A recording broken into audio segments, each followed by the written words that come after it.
Hello everybody. I wanted to make a interesting video today on fixing a number 464 Lionel Sawmill, particularly because I'd like to show you how the motor works. That works the conveyor belt that pulls the logs and the planks. I've always known this, but I'm fixing this one up here, and it just came over me to really try to show people what works the conveyor belt. Got some debris there. It's fascinating. Main reason for the video, and I'll show you some tips, is to show you that this wheel, let me run it.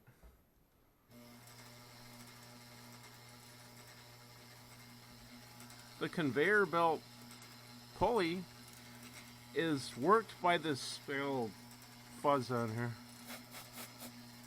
Love my air cans.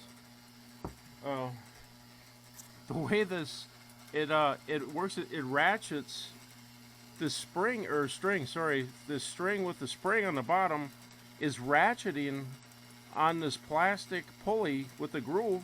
It's not moving. The string is stationary. It's ratcheting like 1,000 times a second. I think Lionel calls it a certain name for the motor, but this coil here is pulling the bar here back and forth so fast you can't see it. When it touches, it goes back the other way, and then it pulls it again like this. It's a vibrating motor. This spring is attached at the top and the bottom. They're just fascinating. The men that engineered all Lionel's trains, you know. So every time it moves back and forth, it's pulling this string a little bit, and it like it pulls the wheel around. Is that not incredible? Who thought? How could they think that up? And these are the little thingies that pull the lumbers. There's two of them, and here's the other end. We'll be back on this in a second.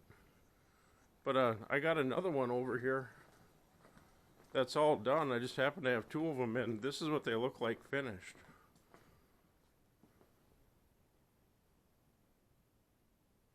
I got this one all shined up and oiled and everything. It's ready for a set.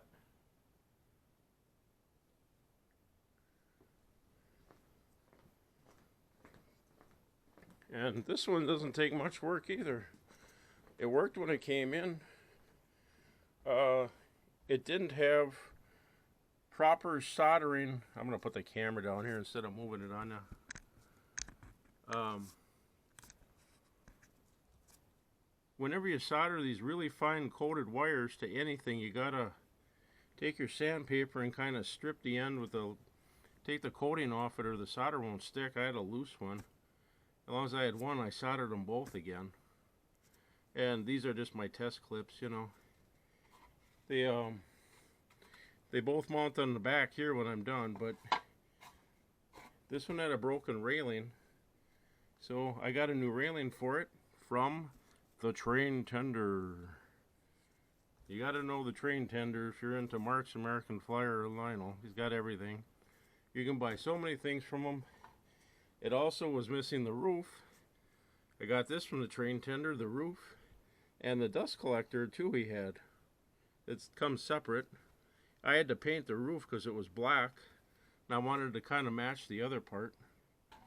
But he's got so many. He's got 6,000 parts or something like that. You can get things like the door, the crane I literally bought. That came the other day. That just snaps in there. And whatever else you need.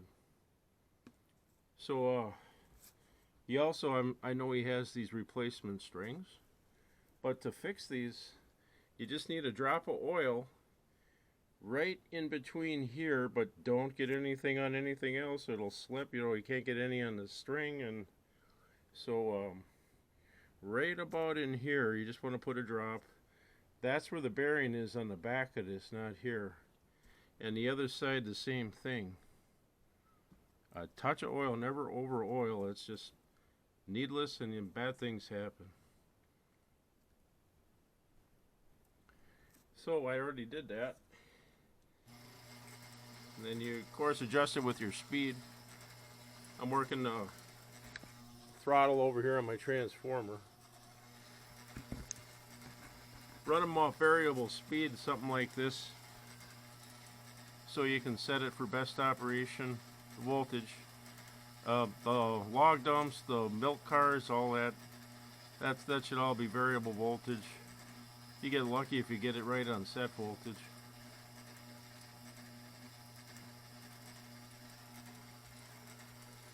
And you can go faster. You don't want to do that realistically. That just isn't meant to do that. This is about as slow as you can go. But I was about to start cleaning everything up and put it back together. And I thought, man, I gotta make a video and show everybody what's inside these. There's a couple applications that use that type of motor. It's really fascinating. If they don't work, there's a couple of tips I could give you on how to get them. You can even buy the whole motor from the train tender, I think. So, and that's it. I'm just going to clean her up, put her together, and I think you might know the logs are dumped here by the log car automatically, a log dump, and this pulls them in here, and they fall out the back with the door open. And at the same time, when you drop your planks in here, it'll pull, the same one will pull a plank out here and drop it as if it's simulating as if it's cutting the wood. So, neat accessory, one of my favorites. I don't know why, I think the milk car is always going to be my top one, but I love them all. And simple to work on if you ever want to try it. And again, train tender has almost everything you need for those makes. Okay, I think that's it for this video, and as always, thank you for watching.